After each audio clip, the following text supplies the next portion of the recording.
obviously, I'm sharing with you highlights, and there's a lot left out because this is the good part of 10 years that we're talking here. But there are a few things I left out that I think are worthy of mentioning. When I first moved into Dad's house in March of 2022, there was, as I've said, I don't think a place is haunted. I think it was me that had attachments, so it basically went with me wherever I was. When I first moved into Dad's house, they have one particular room in the middle of the house that has a bunch of urns on the mantle of a fireplace. Kim's urn is there. Part of Gary's ashes are there. They were split up. Kathy's sister, Kathy's brother, Kathy's parents. There's like 6 urns or something up there with a bunch of dead people's energy. When I first moved in there, I walked through that room. I was just going from one end to the other to get somewhere. And it physically felt like I was walking through quicksand. It was such a weird spiritual feeling.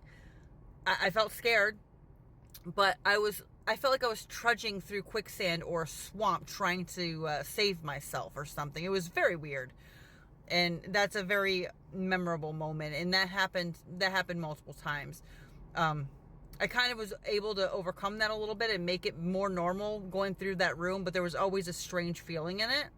Also, I guess I've always been a little accident prone, but in the apartment, I had so many accidents that have left lots of scars. I don't know if you can see that. No, I don't think you can, but lots of bloody incidences where I would accidentally cut myself by cutting food or washing dishes and something would break. Well, that's happened in this house too. Including a incident with a dog, a whole bunch of stuff. I'll try to insert some pictures if I can figure out how to do that.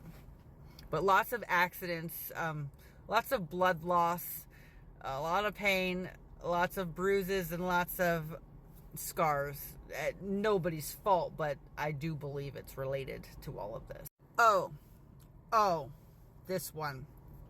Jenny has had many very vivid dreams, some nightmares. This one particular one, she could tell it way better than I can. But she had a dream after knowing full well we have a demon or demons affecting our lives. She had a very vivid dream where she went into Shane's room and she saw I think a black demon figure over in the corner. And it kept growing bigger and bigger and bigger, I guess. And then she went up to it and started screaming at the top of her lungs, "You are nothing, you are nothing, you are nothing." And every time she screamed that, it shrunk a little more until it disappeared. And then when it disappeared, she woke up. I'd like to have her retell that story with more detail, but that was pretty crazy because that was at the height of fear in the house we're in now. And might I add, the next day, things were so much lighter. Things weren't over, but things were so much lighter. It's almost as if she killed part of it or something, or lessened its power or something. I don't know.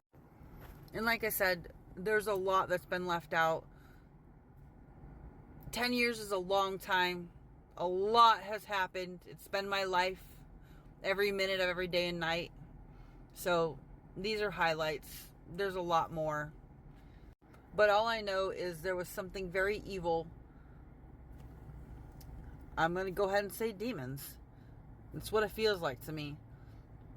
That have been attached to me, not only spiritually and mentally, but physically. I'm not possessed, but there's an attachment. And there's some association with my right side. I feel that that's where they're hooked. Go ahead, laugh. I don't care. It sounds insane. I know. But I feel like there's a hook or a claw or something in my right side and they're not wanting to let go. And right now there's a full-on war for me between God and the devil.